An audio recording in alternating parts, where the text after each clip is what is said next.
What happened to Windows 9? Now, it is my job. That used to be my job. My job is I used to be an economist, a Washington economist type, and they'd give me big piles of numbers, and I would make.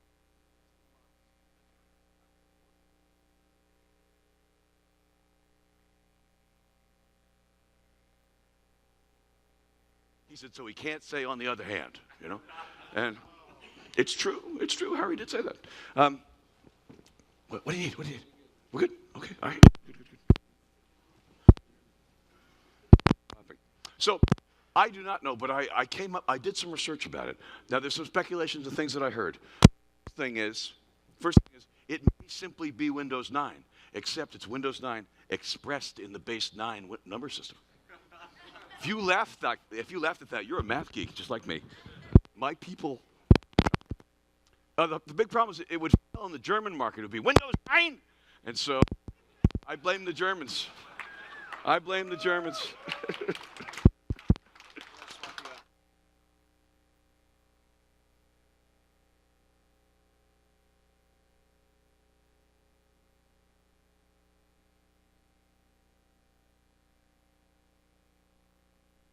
I know them all.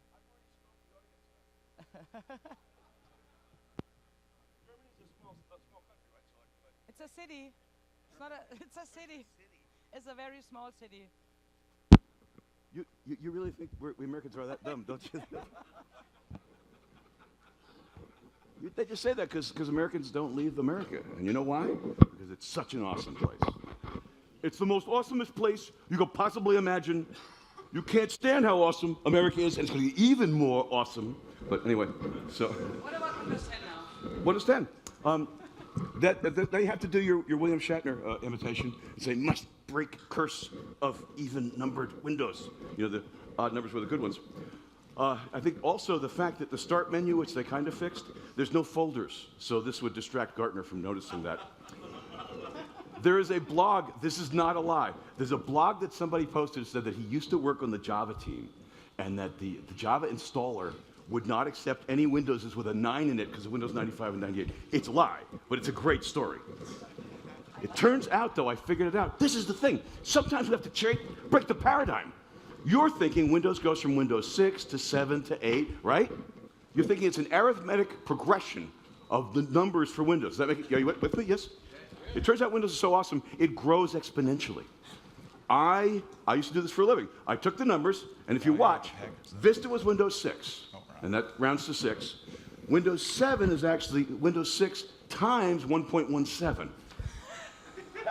So it's actually 7.02, which rounds to 7. Windows 8 is 17% more of that, which is 8.2, which rounds to 8. The next one, 17% more, is 9.6097, which rounds to 10. How many people think that? All right. So how many have Windows 10 deployed? And don't tell me you have 5 machines in the lab. Cool. Cool. Has anybody done any of the bumps, like from 1507 to 1511, or we have the new ones. The next 3 are called Redstone. I don't know why. I do know it's a missile launching platform. Anyway. So, questions? Please go up to the mics, and unless any of you guys want to make an opening statement or something. I don't know. Introduce ourselves. Sir? We could introduce ourselves. That's a great idea. Let's do that. Please. Starting with What are we the doing? lady here. Who are you? Oh, who am I? Hi, how are you? Hi, I'm Heike. I'm a product manager in the Windows Ladies team, first. and I own Germany's. Windows Defender ATP, Windows Defender anti-malware, and the entire networking stack. Cool. And sorry. My name is Dave Weston. I'm an engineering manager in the security group in Windows. My name is Augusto Valdez. I'm in the product marketing team for Windows, and I focus on Windows Pro. Mike Niehaus, also on the Windows marketing team, responsible for deployment, servicing, provisioning. I'm Jason Lesnick. I'm on the product marketing team as well. I focus on manageability, business value, and privacy. And I'm Alan Mears, and I work on Windows 10 Mobile. Still exists, by the way. And you're in marketing? Oh, no, I'm not in marketing. That's like my awesome Windows phone. You do that? Is that correct? Yeah. Correct. Yes. Anybody else got a Windows? I didn't think so.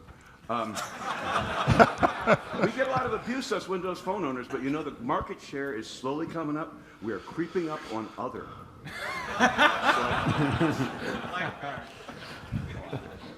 All right. So, anybody want to go stand by a mic, ask a question? Is that you standing by a mic, sir? Or did you just get here? Yes, it is me. Hi. Hello. I thought maybe you just came in the room, you didn't know whether you could stand by the mic or not. I've done that a couple times, actually. So my question is, with Windows 10, we noticed the loss of the Windows Easy Transfer utility, and I was curious why. That's a good question. We really liked it. And you can drag the Windows 8.1.1 over to Windows 10, and it still works. I have a theory. USMT got a lot better. And I know it's a pain in the neck and it looks like big complicated blinds, but it really gets more done. And if you're doing it for your dad, yeah, then Easy Transfer is nice. But if you're doing it for anything else, then I mean, really, I think USMT is worth looking at. Well, wasn't the Easy Transfer utility just a front end for the USMT? Was it? It's the same engine. Yeah. Is it? So Same behind engine? the scenes, Yeah, it was just a really upgrade, user-friendly version of Easy it, as Transfer far as and I can USMT all use the same engine. So it was just a decision to deprecate that particular wizard-driven interface. Do I get a prize for hard questions? I could really use a Surface. You can come up here and sit with us. My boss is in the crowd, so he's going to get a picture of this. Over there. He's coming here to sit with us. There we go. All right, then. Love it.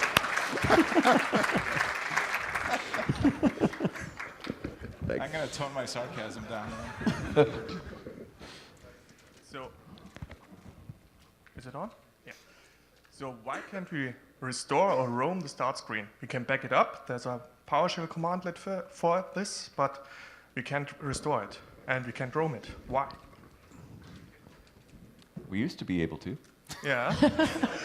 It was like that in Windows 8 and I think in 8.1 as well, but it was removed in Windows 10. It wasn't used very much, and for those that did use it, they found it a little confusing, so it was scaled back at that point. It worked really well for modern apps. It just doesn't work well for desktop applications, and most people were more interested in desktop applications, so something we can revisit later, but for right now, it's not enabled. And there are no dirty tricks to do it anyways? No simple tricks, certainly. This is on branding. The login screen and lock screen, the changing the background seems to be harder and harder as Windows versions go up. So. There's actually a mathematical formula for that. Could you be a little bit more specific?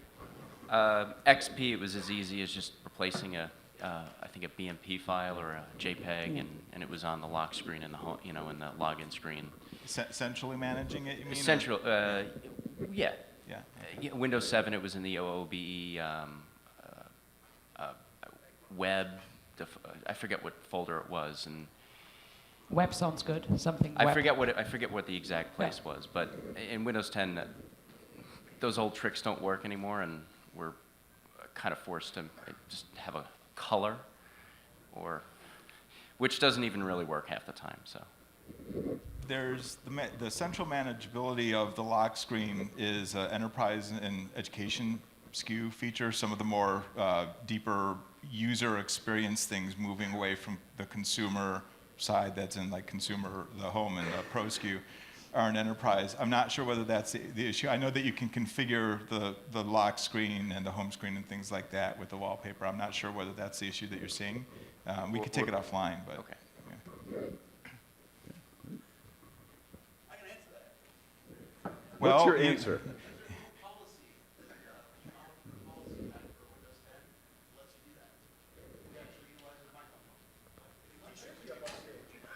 He was up on stage, wasn't he? You had your chance, dude. But all the articles online, I can't find that setting. Okay, all right. Yeah, actually, there's an article now that says that that particular policy only works on enterprise and education. Yeah. I've read that one way too many times. Over there. Thanks. Thank you, next. Has there been any thought into providing some more granular access to controlling the Action Center in Windows 10? From our experience so far in our deployment, we've got a few hundred users, and you can either turn it on or off. You can't control the individual items from the different sections. So certainly in the user interface, you can click on that button to say, hey, don't show me those messages before, but I don't have a way to control that from an enterprise perspective. So you're talking about Action Center, not the settings app? Correct. Actually quieting down certain apps from publishing into that? Correct. Okay. Nothing that I'm aware of, but that's great feedback that we can bring back for the planning process. I just out of curiosity, what kind of information would you not want to have up there? So according to some of our security practices, the way I've got the firewall configured, I'm getting nasty messages from the firewall saying it's in a undesirable state. Okay. And so I can't seem to get rid of that unless I turn off the Action Center. You know, I don't want people thinking, oh no, you guys don't know what you're doing. But no, it's supposed to be that way. So. That's a help desk call. It's a confused help desk call. Exactly. Okay, that's a great feedback. We'll bring that back. Thank you. My question is, by default, connecting to open Wi-Fi hotspots is on, and wanting to know why under network settings that's set to automatically allow those connections. Why it's automatically, like why it's by default on? Yeah, by default it's set to connect to open hotspots automatically, no matter if you know it or not. If it sees an open one, it will connect to it. That's set by default. You can turn it off. Right, but I'm it's- saying, yeah. and I understand, you can turn it off, but why Yeah. is that a setting that's on by default coming out of the box? Because we want to make it easy for users to connect to Wi-Fi. Consumers. It's a consumer. Yeah, and I get that. I'm just thinking from a security perspective, you have somebody who has an open hotspot that's there for nefarious purposes. That's the one that it sees. Then that person's hosed the minute they turn their computer on. Yeah.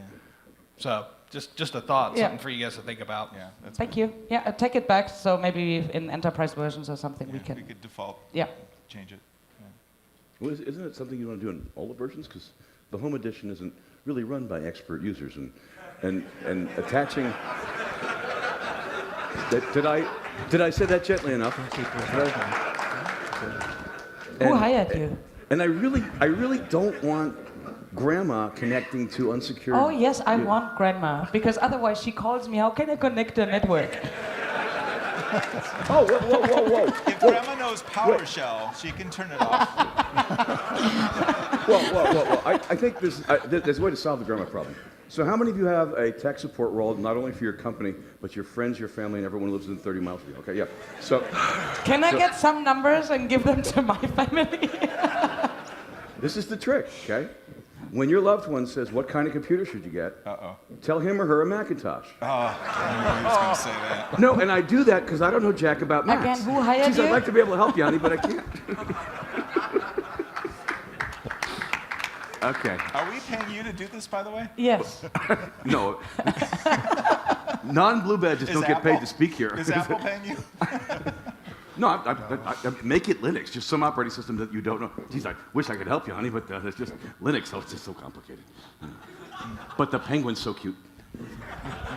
Where are we? Which side here? Is it you? I think it's you. I think it's me. Unfortunately, my business is on Pro. What features are you planning to turn off and disable in Pro in the future? All of the good ones. That's what we think. Yeah, so there was from Windows 8.1 on through Threshold 2, there's been some changes to the manageability features, and what you're going to see over time is that there will be more scenarios that are for like the stronger management capabilities. If you take a look at what's in Home, which is obviously the consumer SKU, and then Pro, which is kind of the entry into the level. business with the consumer experience in there, and then what we're trying to do is focus more of the overlap with that type of experience with enterprise, kind of getting a little bit less obvious, less there. So we're shifting some of those management around like the consumer experience types of things into the enterprise to turn off. That being said, I think that some of the ways that things were changed or communicated was not optimal with this one. So, for example, the ability to disable things like tips and suggestions and things like that is only available in the enterprise and education SKU. However, in the Pro SKU, we introduced a group policy setting so that you can turn off third-party related content and only have Microsoft or like Windows-specific stuff. And we need to do a better job of communicating that out. And we did not do that great of a job this first time. Back to your question on the strategy and what we want to do with Pro, really, we have done a rationalization of how we want to position Pro versus Enterprise and how do we want to have offerings that are according to the different business requirements that a company has. You shouldn't expect that we're going to be deprecating many more new things on Pro in the future, but the more enterprise heavy type of capabilities are going to potentially come more in Enterprise, on the Enterprise SKU or in the Enterprise Edition, rather than on the Pro Edition. And do you guys expect that you're going to move people more into enterprise? Because it used to be you needed to buy 5 licenses, and there's some organizations smaller than that. But now you can do the enterprise CSPs through E5, E3, etc. Right. Was that the idea there? Was that if you've got a 1 or 2 person operation, they can still get enterprise? They don't and all of those actually require Pro as a base foundational OS to actually move into those offerings that we're going to be continue to evolve through cloud services. So Pro is going to continue to be the main operating system that we will offer through business PCs targeting enterprise organizations, and then from there you can grow into whatever is the right cloud service running on top of Pro to enable the enterprise capabilities that your organization will need. Over here? Me again. Group policy preferences was introduced in the XP days, and it was really good at being able to target specific settings without having to create an additional GPOs, which would add additional load times. Haven't really seen much movement in adding new features and stuff like that. Yeah, group policy preferences came out, I believe, in Windows 7 through an acquisition that we made at the same time that we had the Advanced Group Policy Management console. We're taking a look and rationalizing how we have kind of the existing management technologies and requirements, I guess, and scenarios from group policy, very deep management through like System Center Configuration Manager, and the lighter style management that's becoming more popular with mobile devices and cloud management through MDM. And so, we don't have today a one-to-one mapping between what you can do with group policy and group policy preferences and MDM through the CSPs, the configuration service providers that Intune and AirWatch and everything else talks to. And I think it's a work in progress. It's trying to figure out, and we're trying to learn which group policy settings are very common, the ones that people want. How do we convert those into exposure through MDM so that you have the choice if you're going to be managing from an MDM product through the cloud, for example, or whether you're still doing like the deeper lockdown that would be appropriate for group policies to do. So like right now, we have flexibility, we've got the choice. It's not a one-for-one choice, and we're trying to evaluate how to do that, how far we go with MDM versus group policy is the really, really granular one. If you want that, you should use group policy. So you're saying group policy preferences is sort of there as a legacy thing, and you're moving people more over to MDM for that type of stuff? Over time, yeah. Mm-hmm. Okay. I mean, I'm not saying that group policy or GP preferences are dead or anything like that, but as we're looking, I think that we've got a lot covered with group policy and include preferences with that, and now we're seeing how to affect the management more from an MDM side too. And if there's a gap in one end, we should identify what that gap is and then bring it over. Thank you. Mm-hmm. Is there any chance at all we'll ever, I realize MDM's popular because Intune's doing well, but if we're talking about heavy machines, machines that are doing real laptops, not just mobile devices, something like desired state configuration? That has the kind of flexibility that he's asking for. With DSC, he could write his own stuff. I know it's for servers, but I've always wondered why we don't think about it. I mean, because it works well in a non-domain world, which we see more and more because of the cloud. It's definitely something we should explore. We're not trying to not do something and say this is just not a scenario that we should cover. It's like we have it here. We want to make the MDM way. A lot of folks are going more in that direction. We've got a blog right now that's out that's called the Path to Modern Management, I think is what it is, Modern Management with Windows. And we're actually in the process of updating that on TechNet. That kind of puts things into perspective with the deeper management, on-prem, domain join, corporate-owned devices that you're locked down versus the more, less lockdown, more focus on user enablement, but still focusing on data and app protection through the cloud. So it's like, do I want the whole on-prem thing? Do I want completely in the cloud or somewhere in between? So we're rationalizing that. We have to talk more about it. And again, the feedback is great about, hey, I like the group policy preferences, the desired configuration. That's great feedback, and we'll kind of work more with you guys as customers to find out what those scenarios are and prioritize them. Good, thanks. Over here, what do you got? Hey, I have a question I asked already yesterday, but yesterday I didn't disclose that I'm a German journalist, so I'd like a quotable answer. Well, thank you for doing that. Appreciate that. The question is, why does Microsoft do in-place upgrades? Michael Niehaus will have heard these questions with the feature updates and isn't exploring alternatives like Delta upgrades, because the current in-place upgrades still seem to be very problematic, especially when you're not managing your stuff with group policies. And coming from a country that has, let's say, trust issues with data, Germany, it's really seems like a tactic to reset privacy settings in Windows on every upgrade. Did you get the question in that? Was there a question in there? Oh, the question is why is there? Well, sorry. Why do you still? Why is the in-place upgrade the standard for the upgrade? Why don't you do Delta updates or something like that?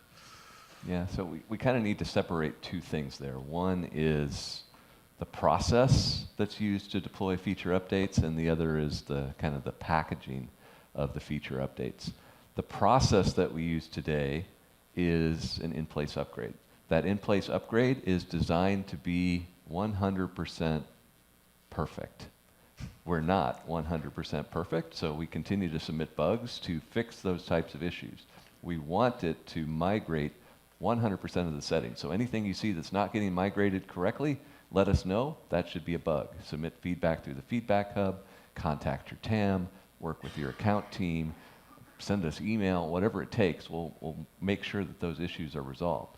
All of those settings, default applications, any preferences that you've set should be maintained through that upgrade process. We continue to fix bugs related to that. Each monthly update includes new fixes for those types of issues so that the upgrade process continues to get better over time with each fix that we apply. Now, on the packaging side, the main issue there is really more around the size of it. So how do we get from the 3.5 gig size to something smaller, which is the idea of doing a Delta. The challenge that we have is that there's only so much that we can do via a Delta, and we're working on that and looking to deliver something around that probably next year sometime. But we can only do the Delta to the point of what files haven't changed in each of the new feature updates to come out. If we look at the large number of developers that we have in our organization and the amount of time that they're working before each feature update comes out, most of the binaries inside of Windows are touched with each update, with each feature update that comes out. So our Delta, the opportunity there are the things that aren't binaries. Bitmaps, sound files, really any type of graphic element, sometimes text, sometimes just random stuff that's part of the operating system, like fonts. They don't tend to change from release to release. So that stuff we can separate out, and we can then just apply the rest of the operating system. So we do think that we can reduce that size over time. We just don't think it's ever going to be just an update. It's always much more than that because we're replacing a significant portion of the operating system with the new functionality that we add in each feature update. That's why we target in-place upgrade as the cleanest way to do that. It's not to say it's the only way or the only way that we'll ever do it, but for right now, it's the easiest way for us to lay down a complete set of new features and then migrate all of the applications, data, and settings forward into that new OS release. And you know, if you want more about the way the in-place upgrade works, I believe it was the 2014 Tech Ed. Get on channel 9, and it's a great talk about, you know, bits by bits about, because, you know, in-place upgrade, it's like swapping out the carpet without changing the furniture. You know. Is this your talk? No. No. No. Some really smart man from Microsoft talked about the whole process. It was great. I watched it several and we times. actually repeated that session this year. Oh, did you? Okay. The session was done by a different program manager this time. Pallavi did the session this time around, but explaining how the upgrade process works and also how to troubleshoot it and all the types of things that we consider bugs that should be fixed. Yeah, well, the original presentation was great. And the cool thing is when you look at it, you're like, damn, they should have done that 20 years ago. But, you know, obviously, these things all, you know, kind of. The other thing, too, is that when Michael was talking about how you can push back with bugs and that sort of thing, I think one of the biggest things that came out is user voice. Because, you know, with Windows 7, I got to pay $500 to tell Microsoft they got bugs. With user voice, if you've not been there, go. It's very, very neat stuff. It is used. It is used. We do. No, I can tell you. I mean, you guys are commenting all the time. It really feels like some of the best, you know, keeping us in the loop that we've had for a really long time. Yeah, great. Okay, thank you. Over here. All right. First, I'll put in a plug. Now, here I should go to user voice, but for the GPP as well, we use it heavily. And we have configuration management from a different team that does package delivery. So SCCM is not really where we want to go for configuration control. But my question is, there's been lots of great talk about all the security in Windows 10 and all the great features if you have modern hardware with everything turned on to UEFI and TPM and yada, yada, yada. What about we upgrade in place, because that's the preferred method, of a 6-year-old laptop that has no TPM and no UEFI? What security benefits do we get from a upgrade to an old platform can we get from that? Defender. By chance, did you go to Chris Hallam's session this week? No, but I can look that up.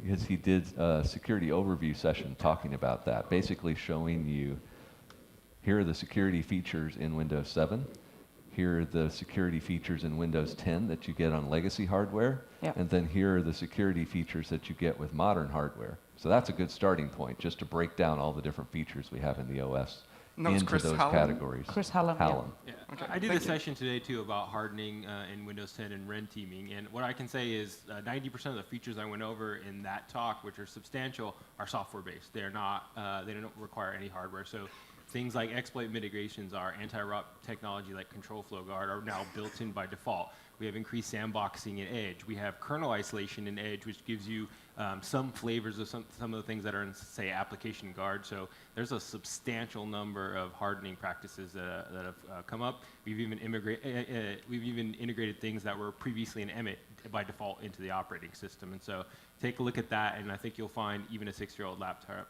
gets a substantial increase in protection. Great, thank you. Hi there. Hey there, how you guys doing? Good. Good, how are you? Good. I'm going to cheat, and I'm going to ask you 1.5 things, really. One of them is an extension of the gentleman who was here a couple before me about Action Center. One of the things that we're challenged with, I work for a school system outside of DC, and we're just challenged with trying to quiet what Windows 10 is usually trying to kind of notify. There's a lot of notifications that come along, whether it's apps or whether it's the system.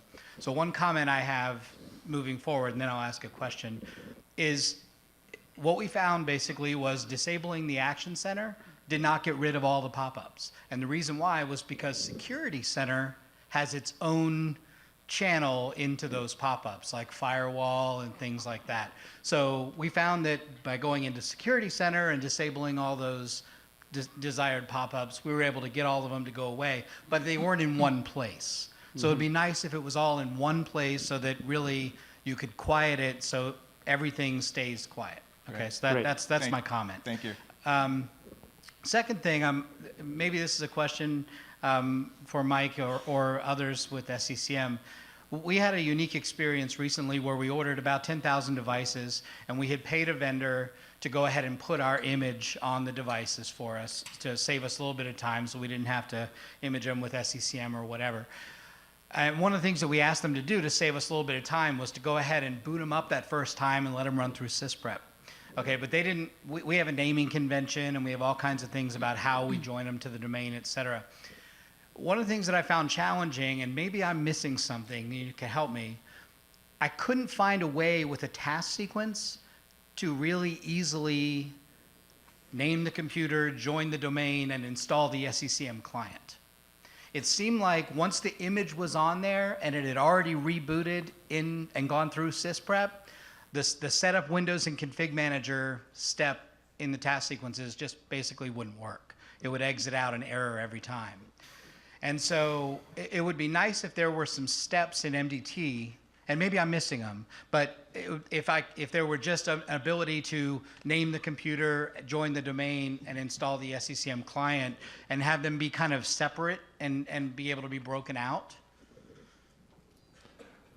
Yeah, the configuration manager implementation today assumes that when you want to do those things, you're doing a bare metal deployment. Right. So they have a apply network settings, apply computer settings step, and the setup config manager client step that are all designed to start off in Windows PE, where you can configure the OS before it boots the first time.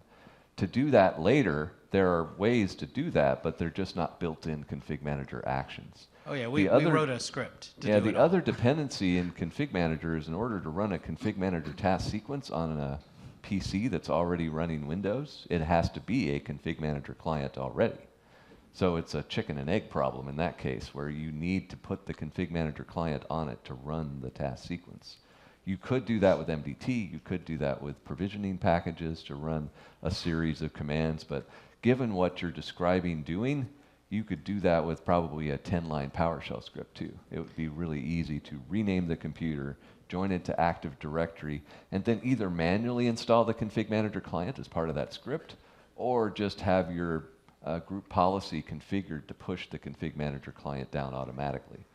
So that particular piece, you're not going to, it's probably overkill to use a task sequence to try to do that much of it, because you're not talking about building out the entire computer. You're just talking about saving time from a few manual steps that you wouldn't want to do, like going into settings and changing the computer name and all that piece. So what we ended up doing was we wanted it to be pretty easy for our folks and not have to give them USB keys or anything like that to run the PowerShell. We wrote a PowerShell script, a little more than 10 lines. But what we effectively did was we had them boot into Pixie, and then WinPE laid down some content onto the drive, and then we used a series of PowerShell with auto logon to be able to keep, because what the challenge is that you can't rename a computer and join it to the domain if the computer name is already in existence in the domain. And we had already all these accounts pre-created. So we really had to do it in multiple steps. Rename the computer, reboot. Then join the domain with that computer name, then reboot. So we did have some challenges, but I did it basically, I kind of think I did it the way you just described it. And we did it through Pixie, so that it would be easy and our tech support folks could just boot and it would run through it, and it was easy to choose. So, but it'd be nice if there were some options maybe in the future to break out a few of those steps, because some can be done with Pixie. You can do some of those things. I think you could save yourself a little more work and make your PowerShelling more powerful if you look into workflows, because those really multiply. I mean, they're great for that first setting up stuff, because you can't run a script that reboots in the middle of it and things like that. Workflows solve all that problem. It's not that bad. There's a lot of really good stuff about it, so give that a look. Okay. Thanks, guys. Anybody else? Thank you. Over here. Hi. Hi. I hope it's allowed to have two questions. I hope I can make it short. Two short ones. Too short? Too short ones. Okay. So in general, Mike already lined out very good the Windows as a service piece. And when we are in a current branch and we find out, let's assume there is an enterprise application, self-written or bought, doesn't matter, and in the next version it breaks. So you advised us to give to give Microsoft feedback through the feedback tool, but this feedback is always unidirectional. You only can send it in, and you never get feedback back. Okay, yeah, we found it out, and we will fix it in blah blah blah. So, but that's not acceptable by managers. When I tell my manager, hey, there is a bug, and we reported it to Microsoft, but I never get any answer back. It's acknowledged, we're working on it, and in CBB it's fixed. This is what managers want to know. So in the past I learned, okay, there is a different way to do that. And that typically works when you have a premier support contract with Microsoft. So you can deal with your TAM, the TAM can contact the program management, etc., and you get something back. But a premier support contract is very expensive. So is there a standard, affordable way for even smaller companies without having an expensive premier support contract? Yeah, I mean, certainly we recognize the challenge today that when you submit feedback, it is a very large set of feedback that we get through that, and it's a mixture of commercial feedback and consumer feedback. So the small amount of commercial feedback can easily get lost in the noise of all the consumer feedback that we get. So we are working on creating a Windows Insider commercial program so that we can specifically tie feedback to organizations, potentially using Azure Active Directory accounts or something like that, so that we know here's the feedback that we're getting from these organizations and pay more attention to the enterprise feedback over some of the consumer noise that currently drowns it out. So that's one piece of it. The TAMs certainly get the most direct feedback route today. If you have a problem and you need a resolution now, you really need to open a support case. If you have a premier support agreement, your TAM helps you with that and guides you through the whole process. If you don't have a support agreement, you can still call Microsoft support. They're going to ask you for a credit card, but as long as it's a bug, they won't charge you. They'll actually say, yes, we acknowledge that's a bug, we're working on fixing it. They'll refund the amount that you would pay for that support case. So you've got options, but we know that we've got more work to do to make the insider feedback a lot more actionable, especially for commercial customers. That's great.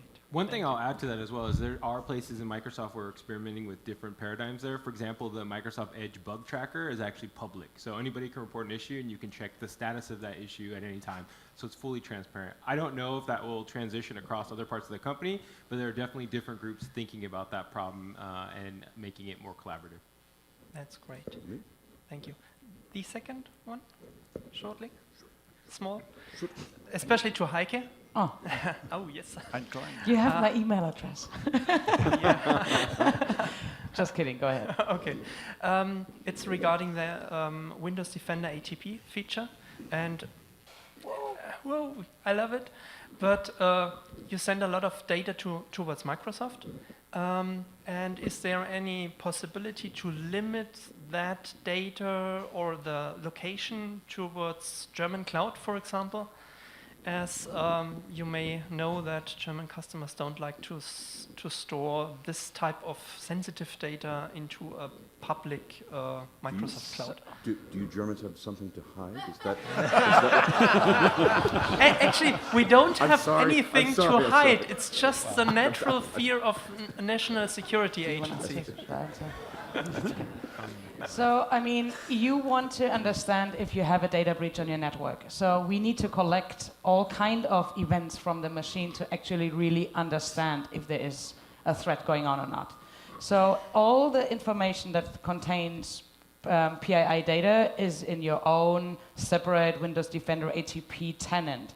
Only when we actually send data to the Microsoft Cloud to do all our global analytics, all the data gets scrubbed and there's no personal identifier information in this data anymore at all. Right now, we have data centers with Windows Defender ATP in the US and in Europe. We are looking into expanding this into other markets or like in other countries. We need to see where it goes next. So maybe it goes to the Schwarzwald cloud or not, but it's not there yet. Yeah, the other thing I'll add to that is we understand data sovereignty is a problem across the board. So whatever the solution is for Microsoft, whether that's for O365 or other cloud-based products, ATP will build on that. And I know that we are actively working on compliance solutions for the myriad of requirements across the globe. I don't know specifically about Germany, but I realize that's a big market, and I expect that we'll be pushing there quickly. Just to add what Heike says, even our own analysts cannot see any of the PII information. So I own the team that actually develops detections based on Defender ATP, and it's fully scrubbed. We only get metadata about the alerts, but you completely control that data. Thank you. That's great. Over here. So I have a question. I already tried to get an answer by using Premier Support, but the answer I got was not that useful. So the problem is you announced a new service model regarding supporting new hardware. So when thinking of Intel chipsets, Intel CPUs, you currently support generation 6 and 7, so Skylake and Kaby Lake starting with Redstone release. So next generation, name it Coffee Lake or Cannon Lake or what's the next name, will not be supported by the 1607 release. It will be supported by the next release. So that's your official statement. That's no problem when thinking of CB or CBB because we are thinking about getting a new release next year. So before Intel ships out a new platform, there would be a new Windows release. But currently there is no solution how to deal with long-term servicing branch because long-term servicing branch, I think the next release will be in 2019 maybe. So there's no official statement that we will get a new LTSB release earlier. And what to do in the year 2018? We have to plan now. If we use LTSB, so so in some days LTSB 1607 gets out. That will support Skylake and Kaby Lake. But in the year 2018, there will be no more recent LTSB release than the Redstone, and there will be no support for the upcoming Intel chipsets. And there is no possibility to buy actual hardware in the year 2018 being officially supported by LTSB. Yeah, we're aware of the challenge. I mean, our official statement that we published is that support for new chipsets requires new Windows releases. That applies to CB and LTSB releases. So the LTSB 2016 release that will be out next week, as well as the CB release that we came out with in August, support Skylake and Kaby Lake. The next one, I believe, is Cannon Lake. It comes out next year. That will require a new Windows release for both CB and LTSB. As you point out, the next LTSB is not expected until 2019, so that would mean that that new release won't support new hardware between now and then. We are aware that that's a potential challenge. We believe Intel will continue selling Skylake and Kaby Lake PCs through at least early 2018. We're not sure what happens beyond that, but we are discussing that both with Intel and within our own organization to figure out what the right answer to that is. We can't just say that, oh, okay, we'll go ahead and support Cannon Lake and later chipsets with LTSB because we haven't even seen them yet. We don't know what kind of changes they're going to require in the operating system. It used to be chipsets just required new drivers and off we go. But now chipsets require specific tuning of the OS to make it run with reasonable performance and battery life, so we can't just make a blanket statement on that yet. But certainly our written guidance so far is, yes, that's true. You need a new LTSB release to support new chipsets. I understand these technical answer. So what I need is an official statement that Microsoft is aware of this and will provide a solution, either making updates for the existing LTSB or provide a new LTSB release, but not let the customer in the situation having no choice of buying new hardware in the year 2018. I can tell you officially we are aware of the situation. Okay. But you cannot say that you will handle it. We're still discussing it. Yeah, we don't know what the right answer is for that yet. But there will be an answer which satisfies us. Yeah, well, I mean, just So like what other the choices initial are there? Skylake support policy satisfied everyone. Yeah, but there are only two choices. Update the current or bring a new one. So what would be the third choice?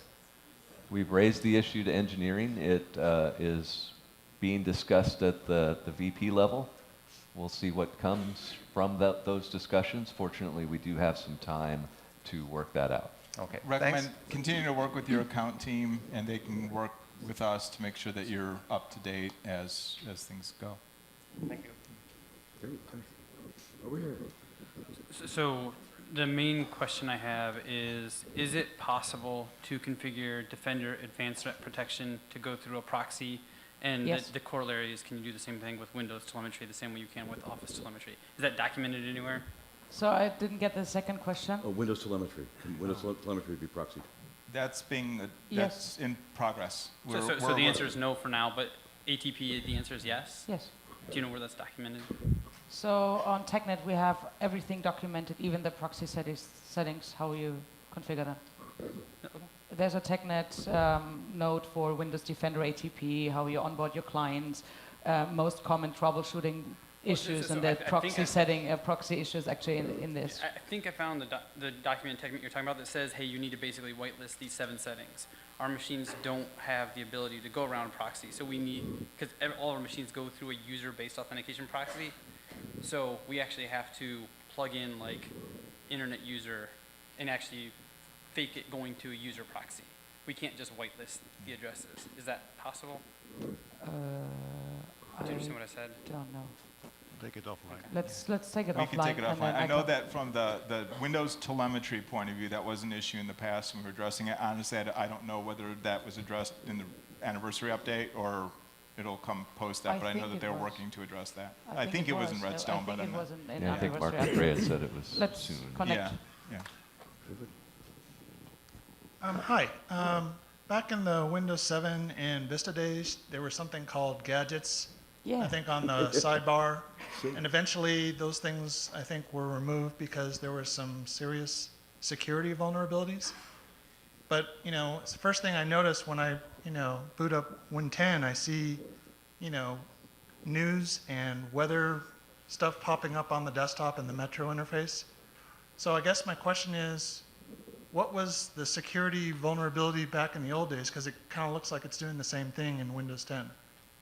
I can take that. Completely different security model. So the gadget security model did not involve sandboxing. So when you were grabbing a gadget from the public gallery, you were essentially granting it full trust to the system.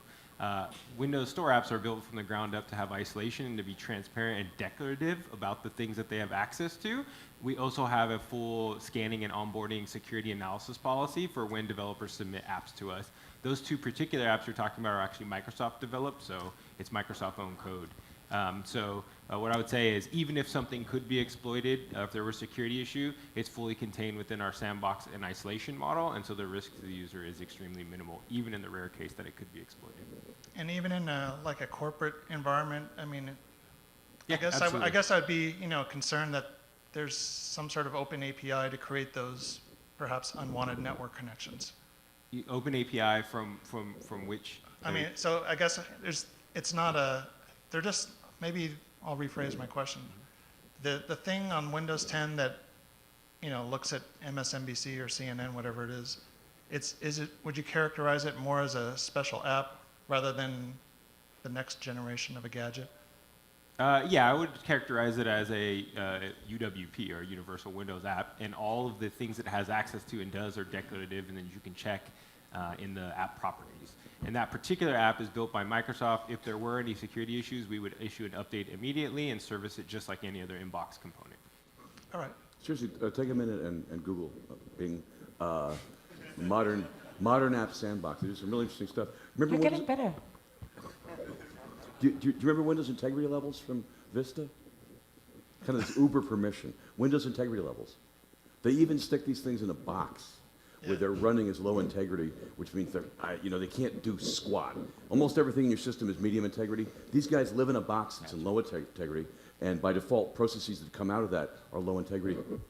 Nobody can make a low integrity process damage or modify a medium integrity. And that's the smallest stuff they do. It's a whole different animal. It truly is. Another way to think of it, a lot of modern apps are essentially glorified browsers. If you look at Windows 8, if you ran something like news, what do you see in the task manager? WWA host. Is that still true on 10? No. I thought I didn't see that. But anyway, it's just they're really locked down little browsers. He's absolutely right. It's the same security model and isolation as Microsoft Edge uses, and the same engine underneath. So that has no access to your documents unless you explicitly grant where to install an app, and that's all declarative. So there's no smoke and mirrors there. Gadgets was a whole different animal altogether. All right, thank you. Great. I promised, on that side. Hello. promised the last one. We have Premier support, and a few times we had called up. We didn't get Microsoft people. We got consultants, or I guess not Microsoft employees. Is there something wrong with consultants, sir? No. Other than they get paid by the hour, and it seems like the hours that they use to get their answer. But has anybody else had that similar situation where? Okay, so I'm not alone. This isn't really a Windows thing, but who here would love to have real Microsoft employees being their Premier people that answering Premier answers or Premier questions, or opening a case up with Microsoft and having? Okay. We pay a lot anyway. I mean, I think it works out to be like $600 an hour. So at $600 an hour, I mean, I'd love to have the person that needs to be on it right there. Heike will give you your email. Thank you. Okay. Thank you. Over on this side. I have some questions around the start menu tiles in Windows 10. So I'll start with a question, provide 2 supporting examples, and then ask you the question again. So initially, I love the start menu tiles, but then it felt like Microsoft was telling IT that you can't manage that start menu anymore in Windows 10. We don't want you to, and had a case around that to support that thought. In Windows 7, we had programmatic access to the start menu. If we deployed an application to our users, we could easily put that on the start menu. It was very, very convenient. Senior level management loved that feature. They could put that application front and center. I can't do that now in Windows 10. I can't script it at all. It's a huge pain in my rear. The second situation is if I want to customize a start menu tile, initially it seems like, oh, I can do that really well. But for example, my CIO said, hey, let's put the intranet on the start menu tile. And so what I discovered to create a custom icon for that is that the customization for the graphic has to be in the same directory as the executable for what you're calling. And therefore, I'm running iexplore.exe. So now I had to create this whole VBScript wrapper and create this whole structure just to get a different icon for my intranet on the start menu. And I'm like, this is way too hard. It looks great, but like the amount of work I had to go through to get that solution in place just seemed really hard to me.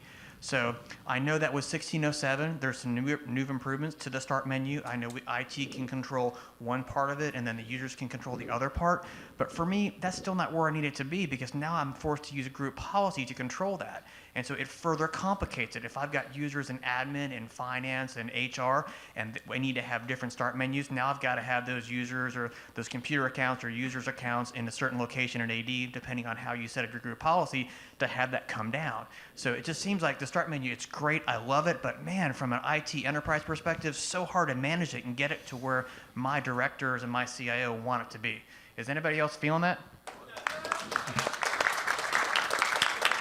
Hey, you're with us. I'm not with you on this, and I hate it because it should be the easiest thing in the world to say there's a tile, here's a coordinate, make sure these ones are. When we originally saw the export start layout and then import start, it's like, oh, that's wonderful, but there's some weird thing. Take that article about this, where it gets laid over to some folder, but it only works if you apply it before anyone logs into the system. There's no way to do it after the fact. It's just people like their start menus, and corporations like to lay out a standard one, and it shouldn't be this hard. I think that there's two aspects to it. There's the method of doing it, which clearly your feedback is valid, and we'll take that back and explore better ways to do it. And your guidance is helpful for us. The second part is when you can do it, and you can absolutely customize the start menu and the taskbar layout in Windows 10, and that's one of those features that I mentioned before are available from the Enterprise and the EDU SKU. So the ability to centrally manage it is available in those SKUs. How you centrally manage it clearly is problematic for you, so we'll have to take a look to see how we can make that easier.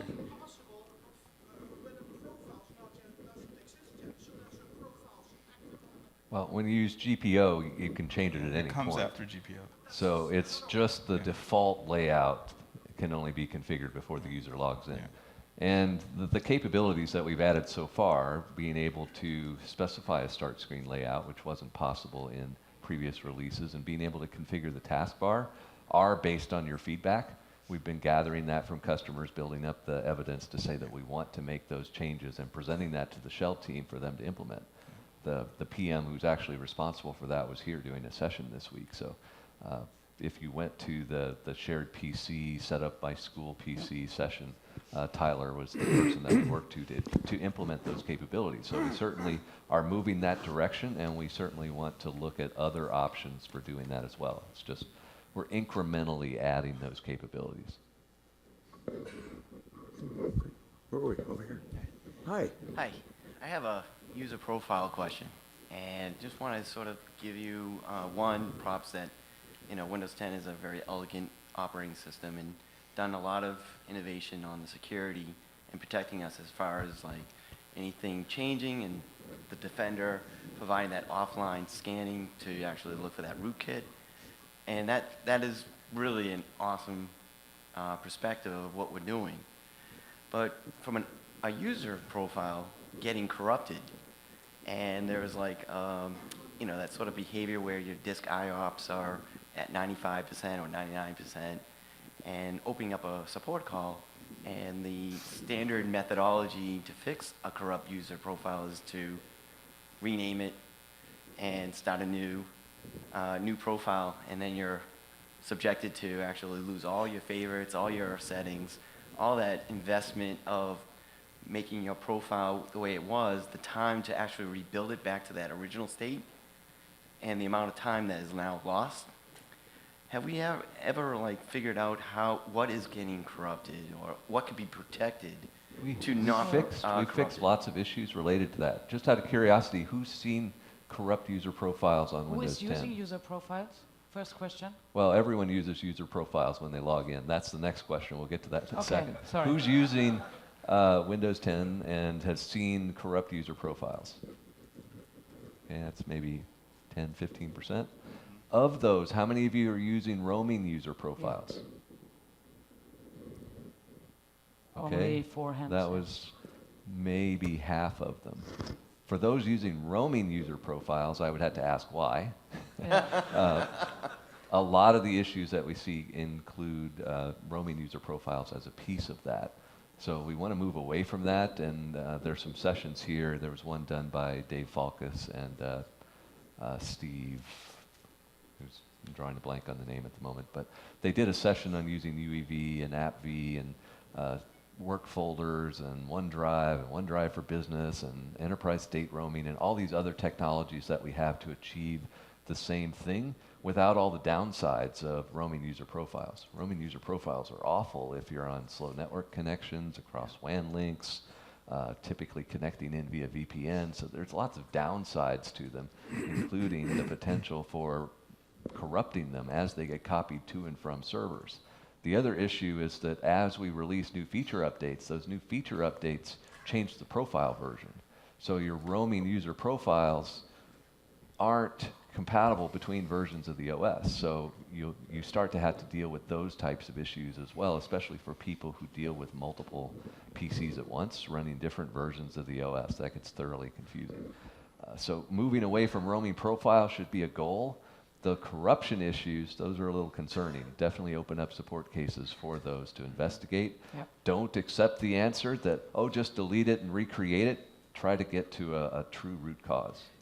I mean, it seems like there's some kind of need for a migration of, there is an existing corrupt profile. Is there anything to recover from that data to actually transfer, to sort of gain that time in that, that was Yeah, invested? and certainly that can be done for portions of the user profile. Like favorites are not that hard to migrate from one profile to another. My documents obviously are pretty easy to migrate from one profile to another. So you can salvage portions of the user profile, Right. but still deleting the user profile and recreating it from scratch should be a last resort. Yeah. Thank you. We're just under 15 minutes to go, so please, if we could move this along, everybody get their questions answered. Hi, what's Hello. up? I would like to ask you if there is some easy way how to stop Windows to talking outside of our network. I am talking especially about telemetry, but there are some other applications inside Windows, especially Cortana or any other universal apps that are trying to connect outside the network. Yeah, absolutely. So there's a white paper on TechNet right now that talks about that. I think it's managing connections. I don't remember what it's called. Here's a simple way to do it. How many of you are familiar with the Trust Center, the Microsoft Trust Center webpage? So if you go to the Microsoft Trust Center, there is on the main page, so all you have to do is microsoft.com/Trust Center, and it lists, like on the bottom half below the fold, so to speak, a bunch of products, and there's one that's, they just changed it. I don't know why they did it. They didn't ask me, but there used to be a blue box that said click here for Windows 10 and Windows Server 2016. Now it just says Windows Server 2016. I have to talk with those guys because it's not just about them. But anyways, if you click on the Windows Server 2016, it will bring up a landing page that talks about privacy and telemetry. And so there's like a description of what telemetry is and what it's not, a bunch of white papers. In the white paper section, there's one specifically around managing connections back to Microsoft or something like that. When you see it, you'll know. If you don't see it... I know this article. Okay.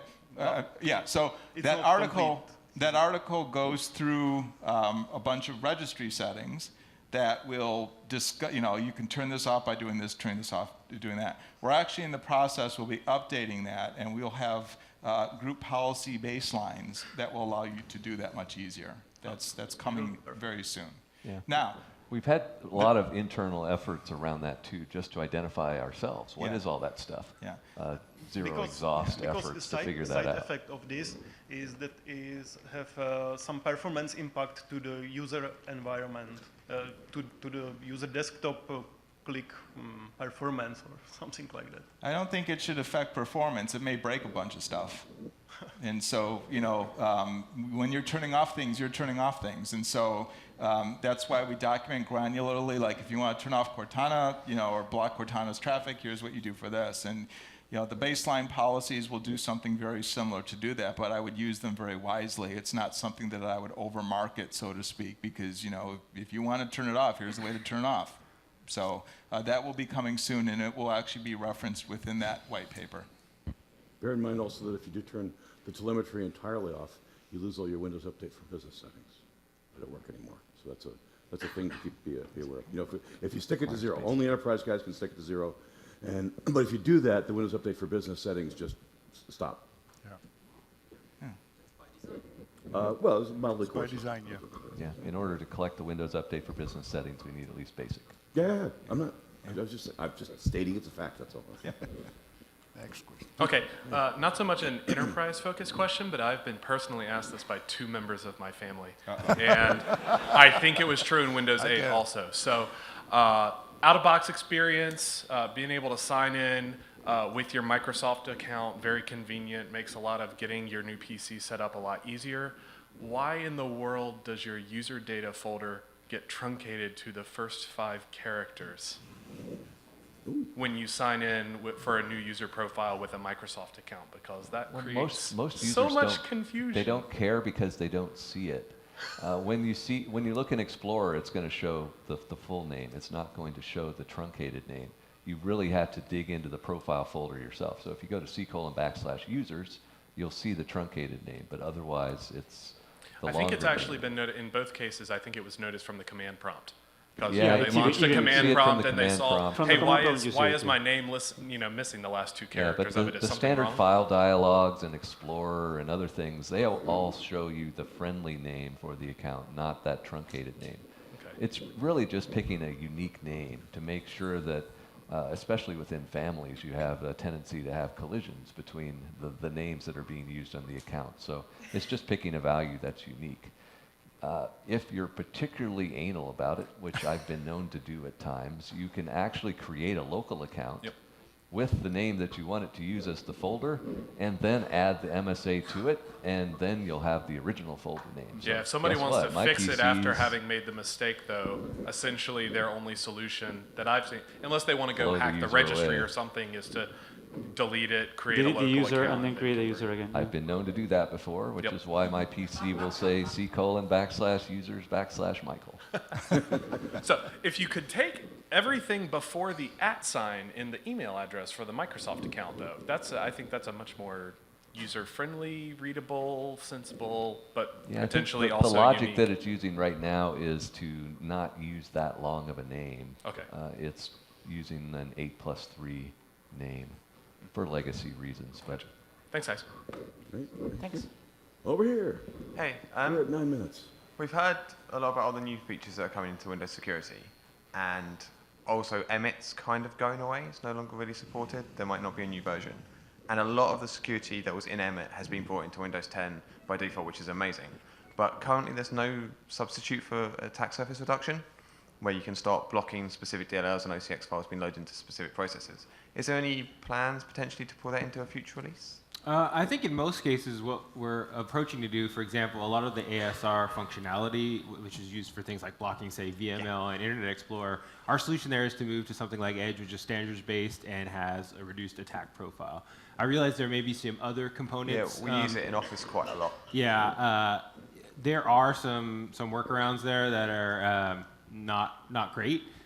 In the next versions of Windows, we're looking at some of those final let's say, mitigation features, but are more granular management and how we can kind of replicate those for users. So it's that part of the Emmet package is well understood, and I understand there's a lot of enterprises out there that love it, and so we are actually actively looking at how to transport that into a future version of Windows. Thank you.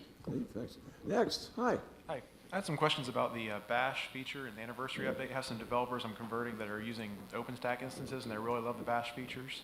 So is that going to become a production feature sometime in the near future? So right now they want to use Bash but not have to commit to the insider program to get updates to it. And the second piece they're looking for is tabbed Bash shell instances, so they don't have to install a third-party piece of software.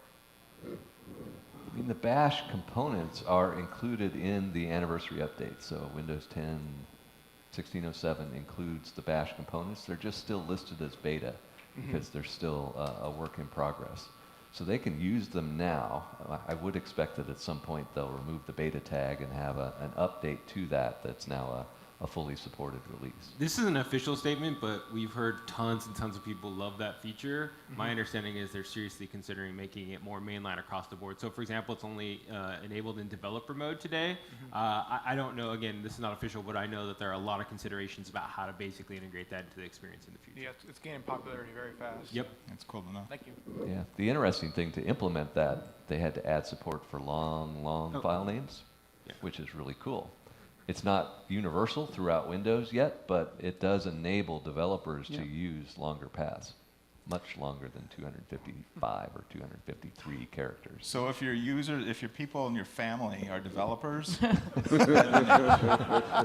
help them set up Bash. There you go.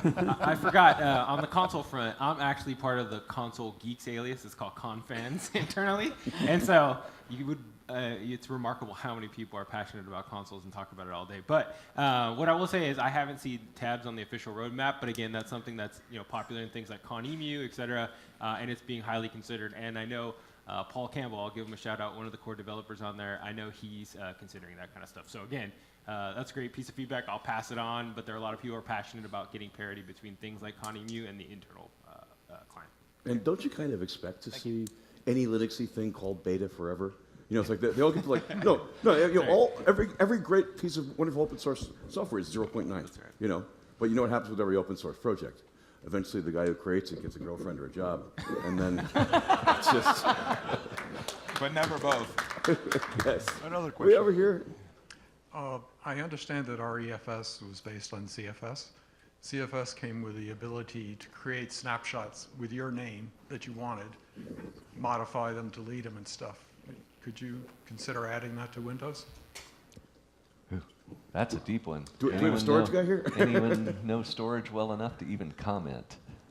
It's like file systems is like a geek place inside of storage too, right? So I certainly don't. You know, here's what I can tell you. They've been leaking out REFS slowly for a very long time. All the messaging is really, really interesting stuff, just really, really cool stuff.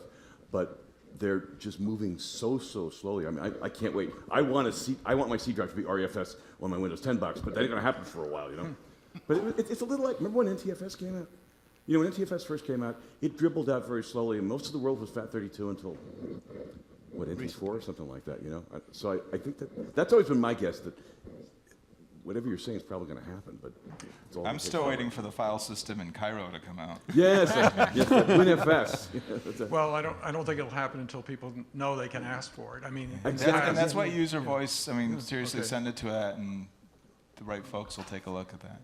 Okay, thank you. Thanks. Is Windows Mobile dead? Windows Mobile dead. He's sitting with us here. No.